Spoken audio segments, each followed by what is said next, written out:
여러분 잘 아신 대로 이스라엘 백성이 애굽에서 400년 동안을 노예 생활을 했습니다. 하나님께서 모세를 보내주셔서 출애굽을 하고 40년 동안을 가나안 땅을 향해서 가게 되었습니다. 이때 하나님께서는 시내산에서 모세를 부르시고 하신 말씀이 가나안 땅에 들어가서 땅을 다 분배받은 후에 50년이 지나면은 희년으로 너희들이 나팔을 크게 불고 또 속죄의 날로 전하고 축제를 가지도록 그렇게 말씀했습니다. 우리 사람도 엿새 동안 일하고 하루를 쉴 때에 하나님의 창조의 질서를 따라서 창조적인 생활을 잘할 수가 있습니다. 여러분이 일주일 동안에 하루를 안식하지 아니하면 여러분의 기능이 하나님께 주시는 이 능력을 잘 발휘할 수가 없습니다. 그래서 하루를 꼭 쉬게 되어 있습니다. 땅도 마찬가지입니다. 땅도 여호와 하나님께서 말씀하시기를 가나안 땅에 들어가게 되면은 6년 동안을 파종을 하고 곡식을 거두어서 먹되 7년째 되는 해나는 그 땅을 쉬게 하라. 안식년이니 파종하지도 말고 거두지도 말고 그 땅을 푹 쉬게 하라고 말씀을 했습니다. 그래서 그것이 안식년이라고 하는 것입니다. 이렇게 7년씩 7번이 지난 다음에 그 다음 해에 50년 되는 해를 희년으로 너희들이 맞이해서 잃었던 땅을 다시 찾고, 그리고 노예로 팔려갔던 사람이 다시 돌아오고 이산 가족들이 같이 모여서 그리고 새롭게 회복하고 기업을 회복하고 출발하라고 이렇게 말씀을 했습니다. 그런데 그 땅을 그리워하던 이스라엘 백성들이 7년째 되는 해를 안식년으로 땅을 쉬게 하라고 하니까 이 백성들이 의심이 생겼습니다. 그러면 한 해 동안 파종하지 아니하고 추수하지 아니하면 우리가 어떻게 먹고 살 수가 있습니까? 그랬습니다. 그래서 하나님께서 하신 말씀이 6년째 되는 해는 내가 풍년을 주어서 3년 동안 먹을 양식을 6년째 되는 해에 주겠다. 그래서 8년 9년째 되는 해도 묵은 곡식을 먹으리라. 묵은 곡식을 먹을 것이다. 이렇게 약속했습니다. 그 땅을 쉬게 하라. 어떤 의미에서는 이 희년이라고 하는 것은 땅도 쉬고 또 우리 모든 사람들이 참 자유와 해방을 재선포하는 날이 희년이라고 볼 수가 있습니다. 그래서 그렇게 실천했더니 한 해를 쉬면서 땅을 묵히고 파종하지 않았더니, 그렇게 결심했더니 그 6년째 되는 해에 곡식이 3배나도 풍년이 들게 했습니다. 그래서 한 해 동안 곡식 심지 않아도 묵은 곡식을 먹으면서 안식년을 지키게 했다 하는 말씀입니다. 이러고 보면 하나님께서는 곡식도 풍년도 흉년도 하나님의 장중에 있다. 하나님의 율례와 법도를 지키기 위해서 한 해 땅을 묵혔더니 3년 동안 먹을 수 있는 양식을 풍성히 허락해 주셨다. 우리 인간도 마찬가지입니다. 열심히 일하면은 우리가 먹고 살고 풍요해야 되리라 아닙니다. 주일을 거룩하게 안식일로 지키고 하나님 앞에 예배할 때에 주일날 일하지 않아도 먹을 수 있는 풍요로운 축복을 주시기로 약속하신 것을 믿어야 합니다. 오늘 이 6년째 되는 해에 6년 동안을 열심히 하라고 한 해를 쉬고 이렇게 7년이 지난 다음에 50년 되는 해를 희년이라, 주빌리, 여브 주빌리, 희년이라고 해서 그때의 모든 기업이 회복을 하고 이산 가족이 모여오고 노예가 잡혀갔던 사람이 돌아오고 자유와 해방을 다시 선포하는 기란의 기쁨의 해로 선포하게 했습니다. 그리고 여호와의 명령과 규례를 지키고 서로 속이지 말고 하나님을 잘 경외할 때에 하나님께서는 희년의 비전으로 우리에게 축복해 주실 것을 약속해 주었습니다. 우리가 일제에서 노예 생활에서 해방을 받은 지 50년이 됐습니다. 우리는 마치 가나안 땅에 들어간 백성들과 마찬가지입니다. 50년이 지나는 동안에 무엇인가 우리가 잘못된 것을 회복하고 새롭게 결단하고 새롭게 축복의 날로 출발하는 것이 희년이라고 하는 것입니다. 그렇기 때문에 희년이라고 하는 것은 지나가는 시간, 흐르는 시간, 크로노스의 시간으로 계산될 시간이 아니라 질적인 시간, 카이로스의 시간, 영원과 직결된 새로운 시간으로 이 희년을 맞이하게 되는 것입니다. 세 가지로 같이 은혜를 나누고자 합니다. 첫째로는 출애굽을 한 사람에게 희년의 비전을 가질 수가 있습니다. 출애굽을 한 사람에게, 이스라엘 백성이 400년 동안 노예 생활하던 애굽에서부터 출애굽을 했습니다. 하나님을 자유롭게 섬기고 가나안 땅에, 젖과 꿀린 땅에 가서 살도록 출애굽을 했습니다. 어떤 의미에서 보면 400년 동안 살던 애굽 땅에 그저 문제없이 배불리 먹고 채소를 먹고 편안하게 지날 수가 있습니다. 그런데 출애굽을 한다고 하는 것은 모험이 따릅니다. 결단이 따릅니다. 희생이 따릅니다. 고통이 따릅니다. 그럼에도 불구하고 자유를 위해서, 해방을 위해서 애굽에 머물렀지 아니하고 출애굽을 하게 될 때에 희년의 비전을 주신다고 하는 것입니다. 이것이냐 저것이냐입니다. 희년이라고 하는 것은 출애굽을 한 사람에게만이 희년의 비전이 있습니다. 애굽이냐 출애굽이냐. 애굽에 머물러 있는 건 편안합니다. 육신적으로 편안합니다마는 출애굽을 해야만이 참 자유와 해방을 얻을 수가 있습니다. 킬케고리라는 사람이 이것이냐 저것이냐, 출애굽이냐 애굽이냐. 육신적으로 편안하게 애굽에 머물러 있으면은 육신적으로는 아니라는지 모르지만은 출애굽을 해야 되는 것입니다. 출애굽을 하게 될 때에 희년의 기쁨과 비전을 우리에게 주시는 것입니다. 여러 해 전에 중국을 갔을 때에 단동이라고 하는 곳에 가봤습니다. 안동이라고 하는 옛날 중국 땅입니다. 저는 신의주에서 얼마 동안 공부한 적이 있습니다. 그 공산 지하에서 박해를 받으며 질식할 것 같은 그런 환경가에서 지날 때에 저는 조용히 압록강에 나와서 그 강둑에 앉아서 책을 읽거나 기도하거나 조용한 시간을 가지곤 했습니다. 40여 년 만에 안동에 가서 제가 동뚝에 앉아서 책을 읽고 공부하던 그 신의주 땅을 약 30m 가까이까지 배를 타고 가서 보았습니다.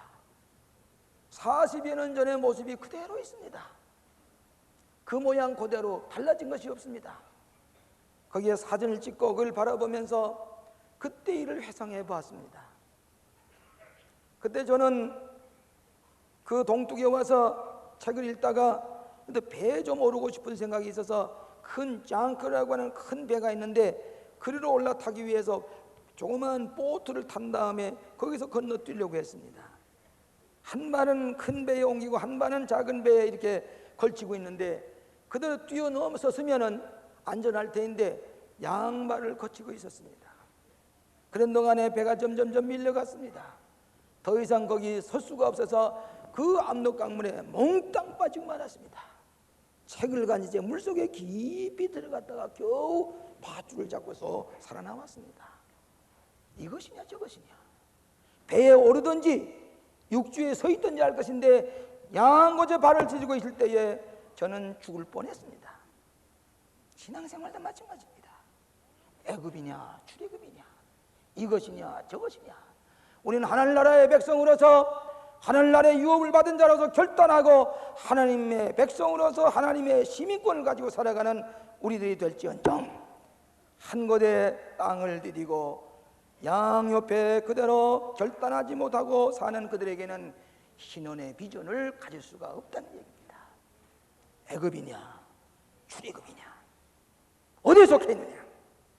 출애굽을 할 때만이 희년의 기쁨과 희년의 새로운 소망을 가지게 하는 것을 우리는 알 수가 있습니다. 비싼 대가를 지불해야 됩니다. 고통을 이겨내야 됩니다. 그럴 때 가나안 땅에 희년을 맞이할 수가 있는 것입니다. 여러분, 미국의 조지 워싱턴이라는 사람이 영국의 식민지하에 있는 미국 땅을 독립하기 위해서 그런 독립전쟁을 일으켰습니다. 많은 미국 사람들은 영국의 식민지하에서 편안히 살기를 원했지만은 워싱턴은 독립을 해야 된다고 해서 영국과 더불어 싸워 이겼습니다. 독립을 했습니다. 지금은 영국보다 더 잘 사는 나라가 됐습니다. 오늘 우리 한국이 그 뼈저리고 고통스러운 눈물겨운 식민지하에서 노예 생활을 했지만은 하나님께서 자유를 주신 바에는 우리가 출애굽의 이상은 가나안 땅의 희년을 맞이하고 모든 나라 사람들이 부러워할 만한 하나님을 잠섬기고 하나님이 주는 기업 가운데서 풍요로운 은총의 삶을 살아가게 되는 우리 한국 백성이 되어야 될 줄로 믿습니다.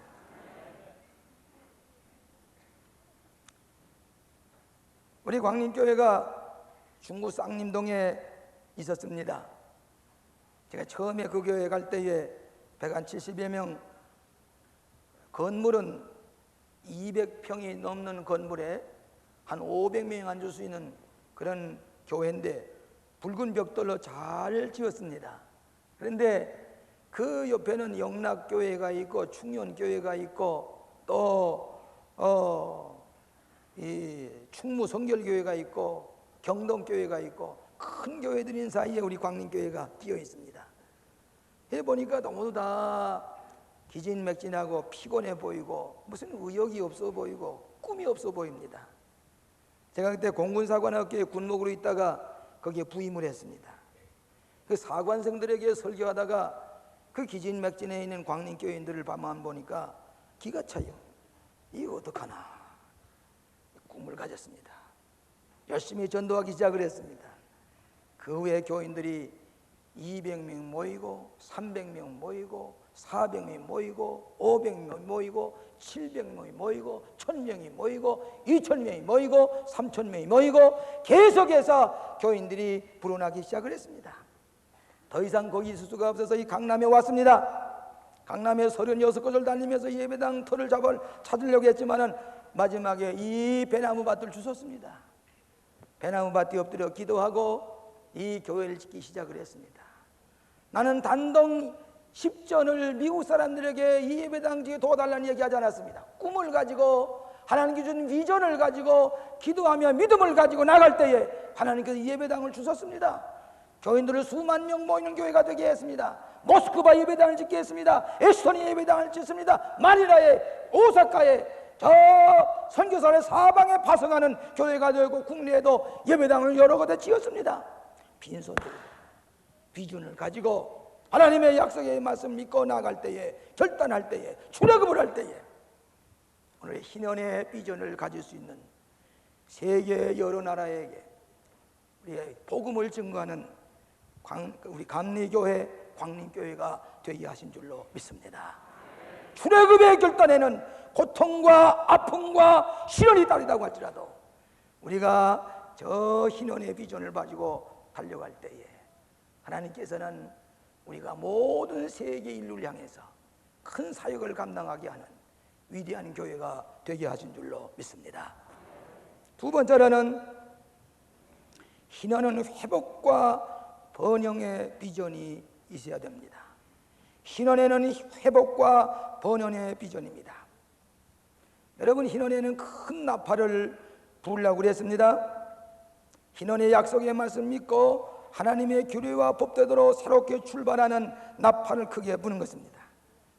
이 성경 말씀 보니까 하나님께서는 희년을 지킨 후에 그 땅에 평화를 줄 것이고 너에게 두려워할 자가 없을 것이고 사나운 짐승을 제해버리게 할 것이고 또 너희 다섯을 백이 쫓을 것이고 너희로 번영케 하고 창대케 하리라. 순수한 신앙으로 돌아갈 때에 번영하는 이 나라가 되게 할 것이고 경제, 사회, 정치, 종교 모두 새롭게 출발하는 번영하는 나라가 될 것이라고 이 희년의 약속을 해 주셨습니다. 이번에 우리 무궁화 위성을 저 우주에 띄웠는데 거기에 나는 두 가지 교훈을 얻습니다. 하나는 로켓의 힘에 의해서 저 우주에 도착한 이 무궁화호는 자기 힘으로 돌아가는 게 아니라 이 날개를 펴서 이 태양빛의 에너지를 가지고 그 에너지의 힘을 가지고 돌아가는데 10년이고 20년이고 궤도를 달게 됩니다. 자기 힘을 가지 않습니다. 이 태양의 열판을 벌리고 태양빛을 향하게 될 때에 태양빛에 의해서 그 솔라 에너지에 의해서 그 인공위성이 10년이고 20년이고 돌아갑니다. 마찬가지로 우리가 비록 약하지만은 하나님께 향해서 손을 벌리고 하나님의 능력을 힘있게 될 때에 놀라운 책임을 감당하고 사명을 감당하는 우리 될 줄로 믿습니다. 또 하나는 이 인공위성이 무궁화호가 제 궤도에 도착하지 못했을 때에 이 수명이 5년이 될 것이다, 1000억이라고 하는 큰 손실을 볼 것이다, 이 점 언론에 떠들고 있습니다. 왜? 궤도로 진입하지 못했기 때문입니다. 그렇기 때문에 제대로 돌아갈 수가 없다는 얘기입니다. 우리의 신앙도 마찬가지입니다. 하나님이 원하시는 궤도에 진입하게 될 때에 우리는 창조적인 생활하고 놀라운 일을 행할 수가 있지만은 궤도에 이르지 못할 때는 우리는 스스로 생명을 단축하고 하나님 원하시는 일을 할 수가 없는 것입니다. 여러분, 출애굽을 한 이스라엘 백성이 가나안 땅에 가는 동안에 일부 사람들은 원망을 했습니다. 먹을 것이 없어서 채소를 못 먹는데 공동묘지가 없어서 이걸 다리고 왔느냐, 그렇게 반항을 했지만은 그 사람들은 꿈이 없었습니다. 비전을 가지고 나간 사람은 가나안 땅을 차지했지만은 원망과 불평과 부정적인 말을 많이 한 사람은 자기 한 말대로 가나안 땅에 들어가지 못하고 저 광야에 파묻히고 공동묘지에 파묻힐 수밖에 없게 되었습니다. 비전이 없었기 때문입니다. 오늘 우리는 출애굽을 한 이스라엘 백성이 희년의 비전을 가졌던 것처럼 위대한 비전을 가지고 나아가시기를 축원합니다.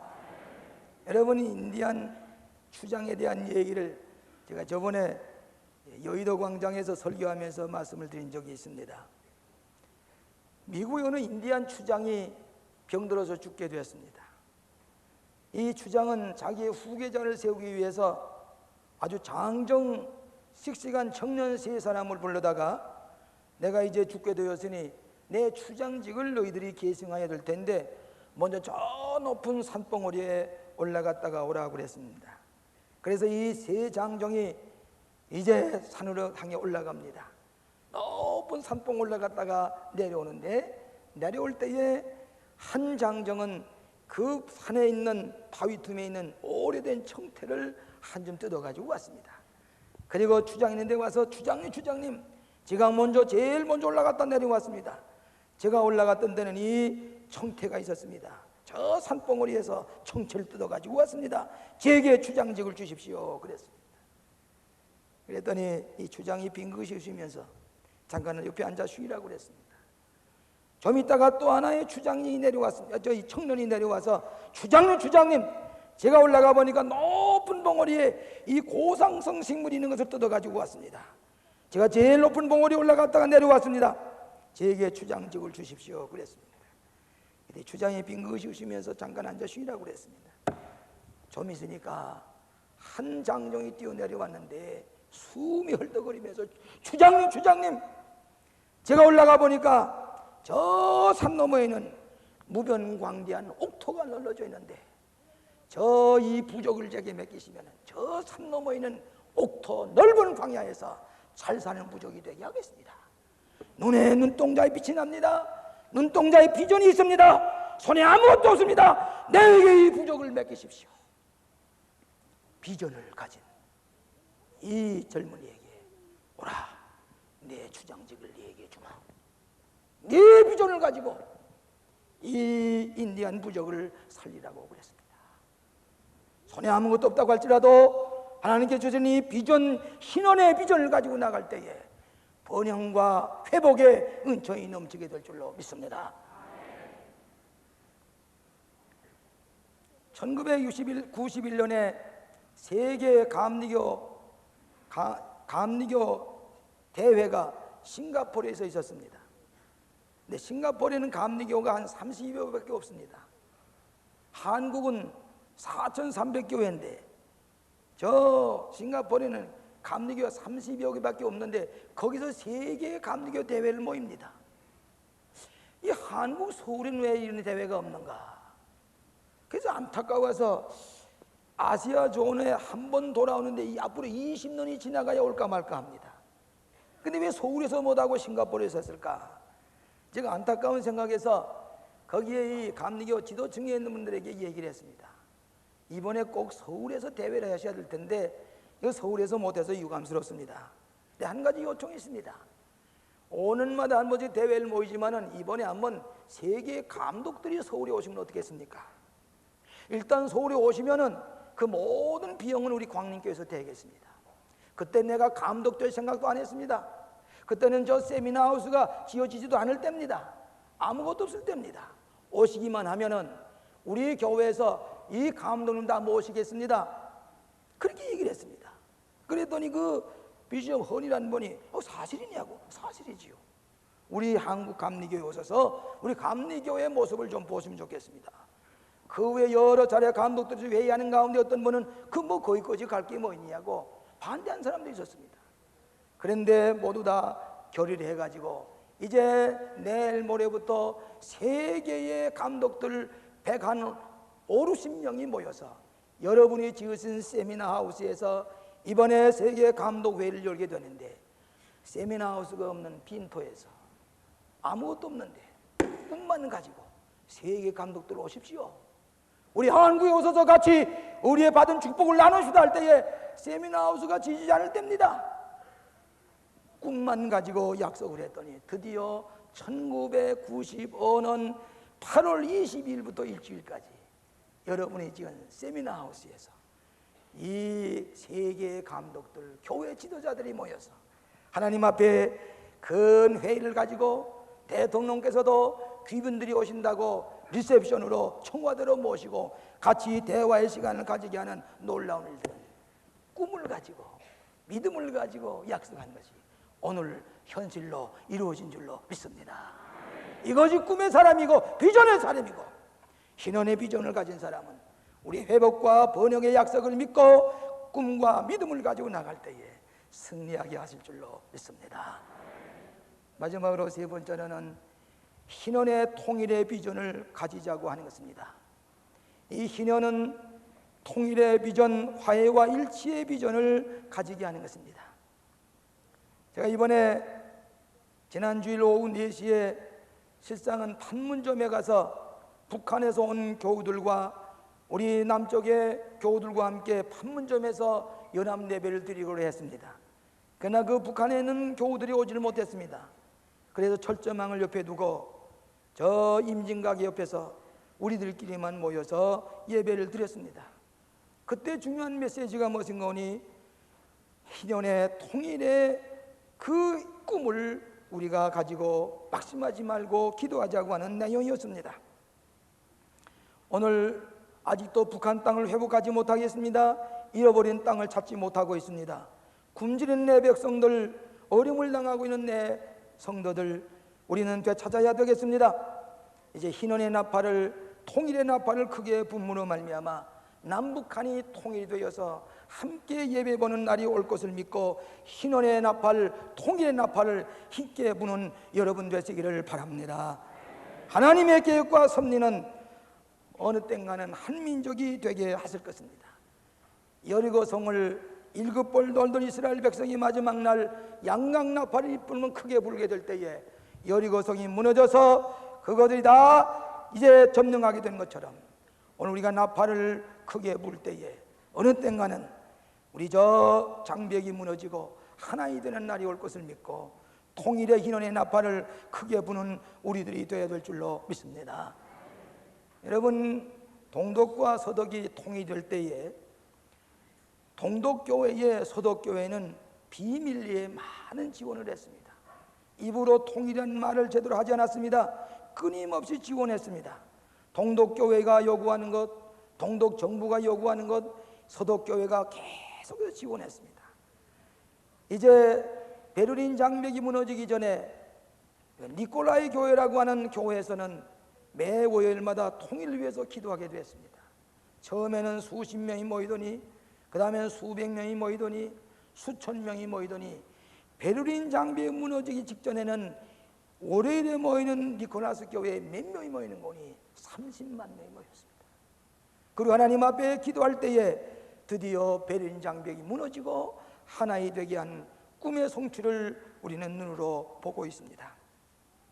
이번에 에스겔서 37장에 있는 두 막대기를 하나로 묶어서 하나이 되게라고 하는 그런 말씀을 읽으면서 이번에 27일에 저 잠실의 체육관에서는 우리 큰 축제를 벌이면서 세계 만국기를 휘날리며 들어오고 감독들이 들어오시고, 그 다음에 지방 감리교회 지방비를 날리고 그러면서 예배가 시작되고, 우리 성가대 1000명의 성가대와 100명의 오케스트라가 찬양을 하고 판판회가 울려 퍼지고 이러면서 축제가 진행될 때에 가장 인상적인 행사가 하나 있는데, 그것은 이번 8월 15일 날 감리교 청장년들이 저 백두산 정상에 올라가서 예배를 드리고 기도를 드렸습니다. 똑같은 시간에 저 한라산에서도 우리 감리교 청장들이 가서 8월 15일 날 12시에 똑같이 기도를 했습니다. 거기서 돌아와서 내려오는 그 청장년들에게 부탁을 했습니다. 길이가 몇 센치 또 넓이가 몇 센치 되는 이 백두산에서 나무를 잘라가지고 오라 그랬습니다. 한라산에 갔던 우리 감리교 청장들이 또 나무를 잘라가지고 옵니다. 8월 27일 날 신원의 축제에 북한에서 가져온 저 백두산에 가져온 나무에다가 북한 동포 이름을 쓰고, 한라산에 가져온 나무에다가 우리 한국 백성들의 이름을 쓰고 둘을 같이 묶어서 그걸 쳐들고 통일의 노래를 부를 것입니다. 난 이 얘기를 할 때마다 가슴이 두근거립니다. 이 얘기를 할 때마다 눈물이 나오려고 합니다. 희년의 통일의 비전을 우리에게 주신 것을 생각할 때에 오늘 출애굽을 한 여러분들, 하나님께서 자유와 해방을 주신 여러분에게 희년의 비전을 주신 것을 믿고 우리는 다시 회복하고 번영의 날을 바라보면서 통일의 비전을 가지고 함께 기도하고 희년의 축복을 누리시는 여러분 되시기를 주의 이름으로 축원합니다. 자비하신 아버지 하나님, 출애굽을 한 저희들에게 희년의 비전을 주신 것을 감사합니다. 통일의 날로서 주시옵소서. 북한의 내동포들이 굶주려 쓰러지고 있습니다. 저들은 살아갈 수가 없습니다. 우리 한국 교회가 새로운 결단을 하고 저들에게 사랑을 베풀고 저들을 하나님의 나라로 인도할 수 있는 통일의 희년의 비전을 가지고 기도하고 헌신하는 우리들이 되게 하여 주시옵소서. 굶주려 죽어가는 내 동포들을 어서속히 구원해 주시고 잃어버렸던 내 땅을 다시 찾는 기적을 이 땅에 허락하여 주시옵소서. 희년의 위대한 비전을 안고 가는 저희들이 되게 하심을 감사하옵고 예수님 이름으로 기도하옵나이다.